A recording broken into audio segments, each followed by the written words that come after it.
खुलुमबाय प्राइम 24 हेडलाइन्सआव आं रमेन बर'।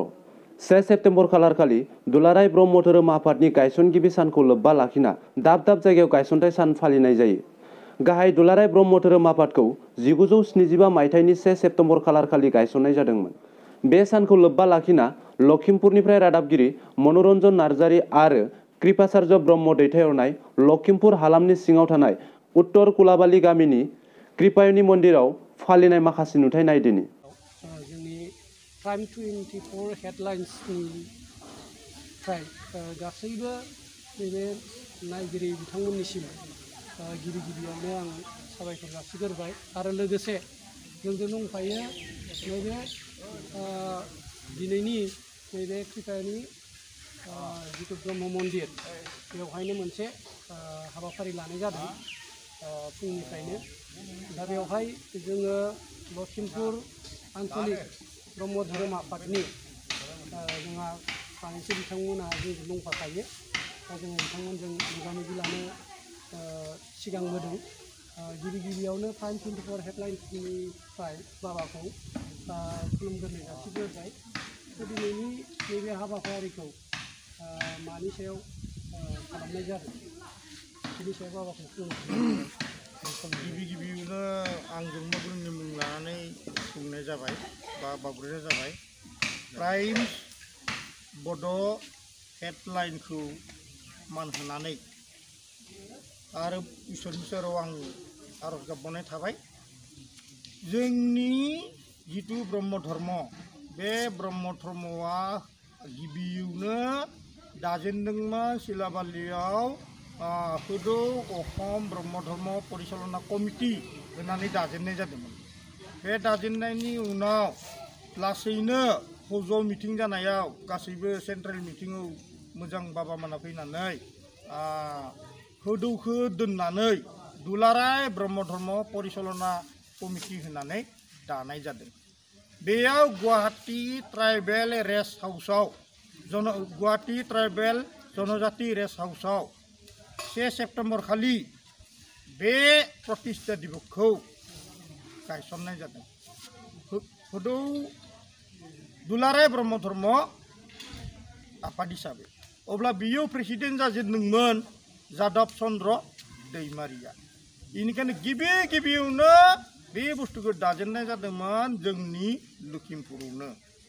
लखिमपुरावनो आगोलो दादोंमोन दय होनलांनायखौ। बेनिखायनो गासै आइ बाबामोना जोंनि धोरोमखौ लानानै बा जिखुनु धोरोमखौ मोजाङै लानानै जाहाथे जोंमा गुरु आफाजों मोजाङै जुदि गोसो गोथारै होनानै जाहाथे मुलुगखौ गोजोन बानायगोन आरो बानायथारगोन आरो बयबो बे धोरोम प्रति आग्रह जागोन बेखौ मोजाङै आं गोसो होनानै जोंमा गुरुनाव आशीर्बाद बिनाय जाबाय। गासै रायजोखौबो बोर होनाय जाबाय। आरो बे दिनैनि नैबे जिथु बेवहाय जों नुनो मोन्दों जे फिरफिला बिर होबाय। दा आरो मा हाबाफारि दंबावो माबाफोर हाबाफारि दंबावो नामा हाबानिफ्राय मिथिनो जानो लुबैदों। माने गिबियावनो आं बेखौनो बुंनाय जाबाय हाबाफारिया बेनो जों दा माने जग्य होखांबाय। आगोलो गिबियावनो जों फिरफिलाखौ दिखांग्रोबाय बे प्रतिष्ठा दिबसखौ सेथिखौ। दा जों नैथियाव जों कर्मखौ मावबाय माने मुलुग गोजोननि थाखाय मांगलिक जग्य होनाय जाबाय।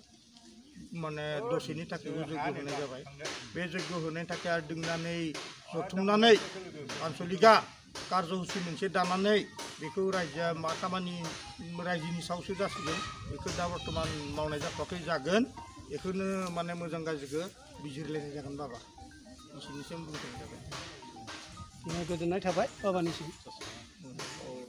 सानजारि नोगोरनिफ्राय रादाबगिरि अरुण ब्रह्म दैथायहरनाय बोखावै लखिमपुर जिल्लानि मन्दिराव खुंनाय माखासे नुथाय नायदिनि। पूर्ण ब्रह्म ज्योति स्वरूपाय सिमेन आन्चलिक ब्रह्म ट्रास्टखौ 2014 मायथाइयाव दानाय जादों। दा 6 बोसोर जाबाय। ट्रास्टनि थांखियानो जाबाय मुलुग संसारनि मानसिनि गेजेराव सैथोखौ फसंनाय आरो निदान खैफोदाव गोग्लैनाय सुबुंफोरखौ निदान संनाय। बिनिखायनो बे ट्रास्टनि गेजेरजों मानसिफोर आरो मुलुगनि गोजोननि थाखाय हाबा मावनाय थांखि लानानै बे ट्रास्टखौ दानाय जादों आरो दासिम बे हाबाखौनो मावगासिनो दं। बे ट्रास्टआव जिहेतु रां अनसुंथाया बबेनिफ्राय मोननाय जादों? बे ट्रास्टआव जोङो रां बुथुमनाया जोंनि अधिष्ठाता बाबामोनहा जा न'खराव जग्य होनो थाङो बे न'खरनिफ्राय जा अनसुंथाइ हरो 10 रांनिफ्राय लानानै जाय जेसेबां होनो हायो बेखौ जों नाजावनानै आरो जोंनि भक्तफ्रा जाय जेरै हायो बिदिनो जोंनो दान होलायनायखौ बे ट्रास्टआव जोङो थुबिल खालामनानै बेखौ एकाउन्ट खुलिनानै जोङो बेखौ दोननाय जायो आरो नांगौ बादियै गोनांथि हिसाबै जोङो ट्रास्ट कमिटियाव बेखौ सावरायनानै मोनसे प्रस्ताबनि गेजेरजों रांखौ नांगौ बादि बख'नानै बाहायनाय जायो। जेरै दै बाना दुखु मोननाय मानसिफोरनो आरो बेबादिनो सोरबा लोमजानाय साजानायाव दुखिया मानसिफ्रा राहा गैयैयाव गोथेनानै थानाय बिसोरनो निदान सुंनाय आरो निखावरि गथ'फोर नाथाय फरायनो गोसो दं आरो ब्रिलियेन्ट बिसोरखौबो जों एसे निदान सुंनाय आरो जोंनि आदर्शबान पुरुष नारिफोरनि हिन्जाव हौवाफोरनि जे हाबाफारि बिसोरनि जिउखौ अरायबो अरायथां सुबुं हिसाबै लाखिनो थाखाय फिन नेचारखौ लाखिनाय आरो सेंग्रा सिख्ला गोरों गोरा जा दं गोसो बादियै मानसि हारिनि मुलुगनि मोजां मावनो थाखाय बिसोरखौ जोङो ट्रेन आप खालामनानै सुबुं माहारिनि गेजेराव साफा सुबुं सिबिसुला अर्थात भलान्टियार्स दानायनि थांखि जाहाथे मुलुगाव बयबो मोजां गियानखौ सत शिक्षाखौ लानानै धोरोमा मोनसेल' इसोरा सासेल'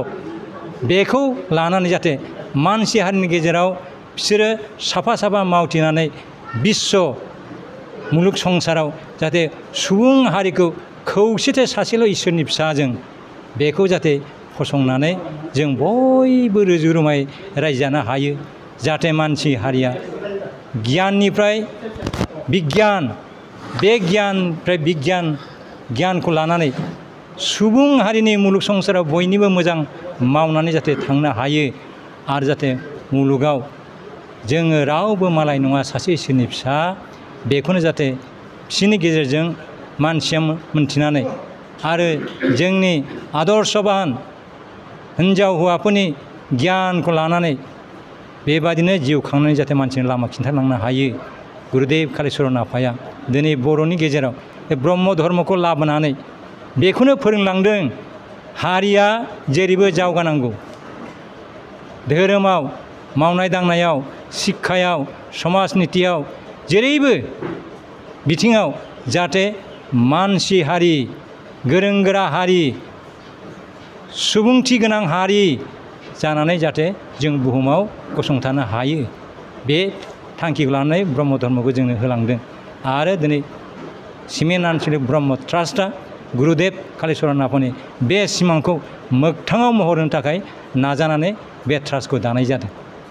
मावथिफोरनो थाखाय सिमेन्ट आनसलिक ब्रह्म ट्रास्टनिफ्राय साबायखर बावबाय गोजोन्थों। दिनैनि बे गोथार साना जाहैबाय जोंनि दुलाराय ब्रह्म धोरोम आफादनि जोनोम सान। बे जोनोम सानखौ जोङो जाहाथे अराय सम जोंनि आफादा थांनानै थाबाय थाथों बे हिसाबै जोङो गेरुवा गाब जोङो फिरफिला बिरहोनाय जादों। बिनि गेजेराव जोंहा सानजौथिनि जोंहा मोनसे प्रतीक दङ बेनो जाबाय जोंहा गेरुवा होनना बुङोब्ला जायखौ त्यागि जोंनि गासैबो लुबैनाय गासैबो मान मर्यादाफोरखौ गासैबो त्याग खालामनानै जोङो संसाराव बा मुलुगाव जों बोरैहाय थांनानै थानो हागोन बेखौ जों जाहाथे नोजोर बोनानै जोङो बे गासैबो बिथिंखौ लानानै जों दिनै बे गेरुवा गाबखौ जों होनाय जादों। आरो लोगोसे बेनि गेजेराव जे जोंहा मोनसे साननि प्रतीक दङ बेनो जाबाय मुलुग ब्रह्माण्डखौ जाय गजन उरन बुरन आरो ब्रह्मन बे ब्रह्माण्डआव सारिमुथि जिबि दङ बे सारिमुथि जिबिखौ बेनो अरायसम जोंखौ दैदेनगासिनो दं आरो बेनो सोरजिदों बेनो जोंखौ आरो बजबफिनो। बेनिखायनो जोंनि गुदि बेयो जाबाय ब्रह्म धर्मजों एंगारनो हायै मोनसे सोमोन्दो दङ। बेनिखायनो जोङो बेखौ गेजेराव प्रतीक हिसाबै जों होनानै दोनदों। बेनिखायनो जोंनि दुलाराय ब्रह्म धर्म आफादा लोगोसे बेदजों गोरोबफानाय नैबे प्रतीकआ जोंनि मोनसे मोजां मोनसे जोंनि नेरसोन आरो जों बेखौ लानानैनो दिनै दुलाराय ब्रह्म धर्म आफादा जोंनि जोनोम सान बे जोनोम सानाव जों बेखौ प्रतीक हिसाबै जोङो बिरहोनाय जायो। आं बेखौनो बुंनानै गोजोननाय थाबाय। औ दिनै आं बक'य लखिमपुर जिल्ला ब्रह्म प्रसाद संसदनि फोसावगिरि जानानै बेखौनो बुंनो सानदोंदि जोंनिनो फुजिनाय शिबनारायण पारमहंस बाबानिफ्राय आलमखौ लाबोनानै जोंनि गुरुदेब कालिचरन ब्रह्म आफाया नैबे बर' माहारि जिथुनाखि जोंनि गोदाव सोराव जादोंमोन बे आसाम हादोराव बेखौ जोंहा मोनसे थांखि लानानै बाबाया जोंनि थाखाय फोसावफैदों। बे आफानि फोसावनायजों लोगोसे जों दिनै बर' माहारिया गसंथानानै दुलाराय जोंनि ब्रैमुथि जिबिनि जिबि कल्याणनि थाखाय जों मावलांगोन आरो मावबाय जों थागोन। बेनो जाबाय जोंनि गुदि ब्रह्म धर्मनि गुबै थांखि। बेखौ मावोब्ला बेदनि बोसोन आरो ओमफ्राय बेखौ मावोब्ला जोङो दुखुनिफ्राय बारग'नानै खैफोदनिफ्राय बारग'नानै जों गोजोनखौ मोननो हायो।